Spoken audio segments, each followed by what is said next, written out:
தெருவோரம் போகாதம்மா, ஐயாவோட நினைப்பத்தான் தூண்டும் அம்மா.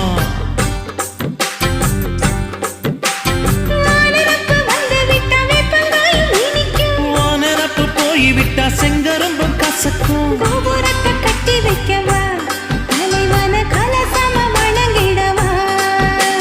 கட்ட விரல் ரத்தம் எடுத்து கண்மணிய குங்குமமா வச்சு விடுவேன். தொட்டா சிணுங்கி போல தொட்டா சிணுங்குறாளே சிட்டார சிட்டுக்குருவி.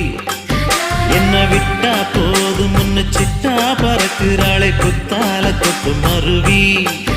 அந்த